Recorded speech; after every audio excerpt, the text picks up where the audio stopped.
Bom dia, criatura!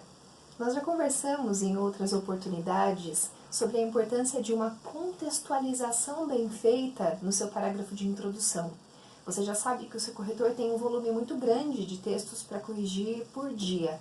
E aí, de repente, ele entra num estado mecânico de avaliação, porque tudo é muito parecido, os argumentos são muito parecidos. E quando vem você com uma contextualização diferentona, você provoca nesse seu leitor aquela impressão de que vai ter uma coisa muito boa no seu texto. Ele vai querer ler até o fim. É importante provocar essa sensação nele, porque ele vai ficar inclinado a te dar uma nota mais alta, certo? Hoje a gente vai conhecer alguns formatos de contextualização que podem funcionar bastante para você. Você pode escolher aquele que é mais simpático para você, você pode escolher aquele que é mais fácil, ou de repente, nunca usei essa ferramenta, vou usar agora para testar, ok? Eu vou falando para você das características desse formato e aqui embaixo você vai encontrar um exemplo. Então, caso você queira, você dá uma pausadinha no vídeo, lê o que está escrito aqui, sim, depois me escuta falandinho outra vez, certo? Combinado? Primeiro formato de contextualização que eu te mostro, então, é o da definição. O legal desse formato é, eu não sei nada sobre o tema, eu não conheço o tema, então eu vou caçar aqui na coletânea o que ela tem para me ajudar e vou colocar como possibilidade ilustrativa. Você pode definir o que é o centro da questão ou os assuntos que estão rodeando aquele centro. Por exemplo, se você tem uma redação sobre bullying para tratar, você pode definir o que é bullying, o que é cyberbullying, ou então você pode definir o que é educação, o que é empatia, o que é respeito, ok? Combinado? Próxima possibilidade, citar algo. Primeiro a gente vai começar com a citação direta. É colocar a referência entre aspas. Letra de música, filosofia, sociologia, ou a fala de algum cientista, a fala de alguém pode entrar entre aspas no seu texto. Você faz a apresentação da pessoa primeiro, depois coloca a frase entre aspas, ou o contrário, começa pela frase, depois diz que aquilo vem de alguém, ok? Essa possibilidade de citação direta é legal quando a frase é curta, ok? Agora, se a frase é muito longa, ou um pouquinho maior, é interessante que você use a citação indireta.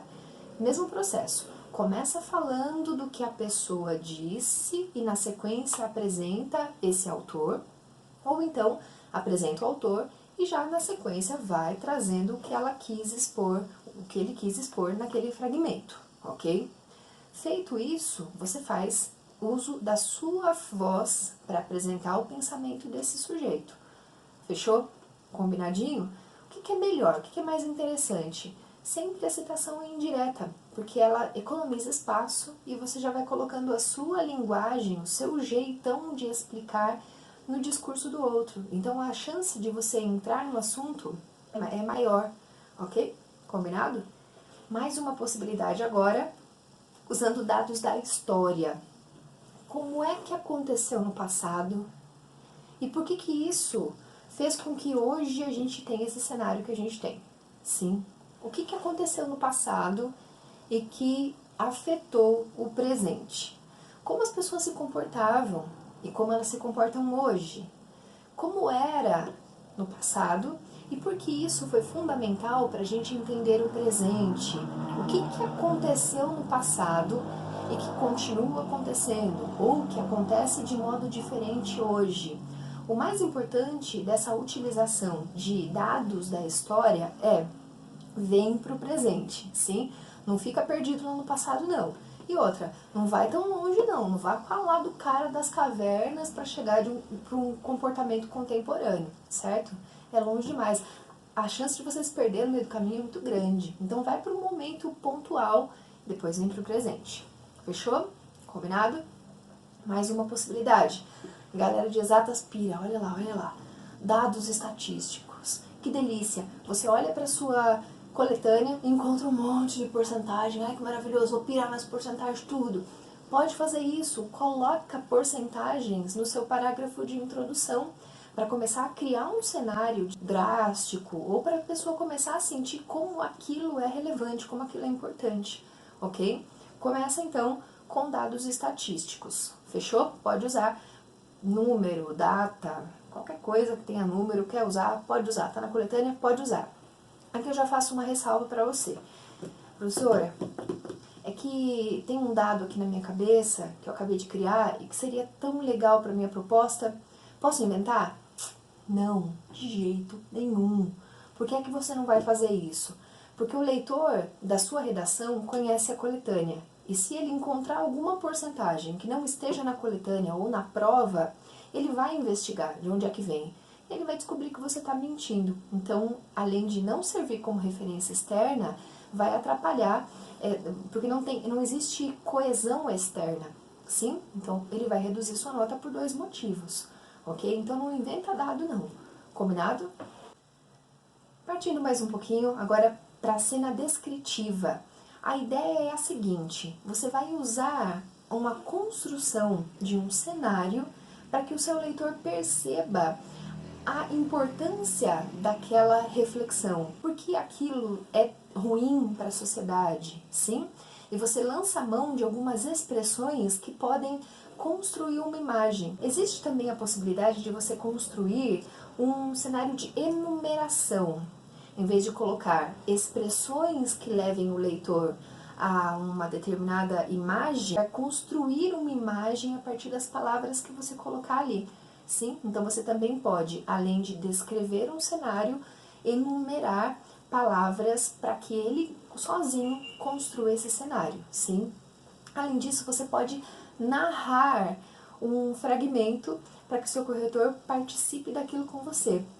É muito comum fazer isso quando você fala de um filme, de uma série, de um fragmento da literatura. Sim, você já lança a mão dessa narração. Ou você conta um pedacinho da história, ou você faz um resuminho dessa obra, ou você faz algum apontamento relacionado à característica do personagem e uma cena vivida por ele, certo? Você já narra quando lança a mão dessa estratégia, ok? Tranquilão? Caminhando mais um bocadinho, linguagem figurada. A ideia é que você inicie o seu parágrafo com uma construção metafórica. Como é que essa metáfora pode me ajudar a entender o que você está querendo dizer? Por que essa metáfora vai ajudar na construção do seu raciocínio? Então você lança a mão de uma cena metafórica e o cuidado que você tem que ter, na verdade, é não estender demais essa construção metafórica. Ela tem que ser curtinha, senão ela vai se tornar muito subjetiva e você vai se afastar dessa característica da dissertação, que é a objetividade, ok? Caminhando mais um pouquinho, você tem a possibilidade de exposição de um ponto de vista oposto para combatê-lo durante o desenvolvimento. O que você faz? Eu quero fazer uma redação sobre o aborto. Eu sou favorável ao abortamento. Então você começa com um argumento de quem é contrário e vai lá e rebate. Olha lá. Você pode começar com um argumento de quem é favorável e rebate, dizendo por que isso tudo é errado e por que é que o seu ponto de vista é coerente. É bárbaro fazer isso. Muita gente tem medo, porque, nossa, mas aí eu vou contar o que o outro está pensando, eu vou enfraquecer o meu raciocínio. E não. Por que você pensa dessa forma? Defenda isso. Seja forte o suficiente para dizer que o outro está errado. Ok? Tranquilão? Andei mais um pouquinho. Cheguei na ideia da comparação. Então, como é em outra cultura? E como é que é essa daqui? Como era no passado e como é no presente? Como é o capitalismo, como é o socialismo? Então você cria um contraste de ideias antes de chegar na sua proposta, ok? Mais um exemplo aqui para você. Começar fazendo perguntas. Posso fazer perguntas no meu texto? Posso, à vontade, pode fazer perguntas. Eu confesso para você que eu não gosto de perguntas na dissertação, não, porque todas as perguntas devem ser respondidas. Aí você vai lá e gasta uma linha fazendo pergunta, e na sequência uma linha para responder. Ora, vai direto para a resposta. economiza espaço. Sim, mas é uma questão de estilo, você pode fazer sim. Na contextualização, a ideia das perguntas é construir mesmo um cenário para que o seu leitor sinta o encaminhamento que você quer dar. Então, se você quer fazer uma crítica, faça perguntas que construam no leitor a certeza dessa sua crítica, ok? Mais um bocadinho, você pode começar afirmando algo. É inegável que isso é um fato, ok? Essa não é muito encantadora não, mas é uma possibilidade, ok? Andei mais um pouquinho, do macro para o micro. Então você começa definindo, por exemplo, um grande movimento, uma grande condição que aconteceu para chegar numa vertente só de reflexão. Então você começa definindo o que é trabalho para chegar na ideia do trabalho nessa era de revolução digital, por exemplo, ok? E você pode contestar também algo que está sendo dito. Por exemplo, você traz a frase de um grande pensador e diz que não se aplica no mundo contemporâneo, não faz muito sentido para o mundo contemporâneo, não se aplica. Por quê? Porque é um contexto completamente diferente, então você pode sim usar um pensamento que existe e dizer que ele é equivocado. Combinado? Tranquilão? Essas são algumas possibilidades de se contextualizar o tema logo no início da sua introdução. Fechou? Um beijinho pra vocês, até daqui a pouco!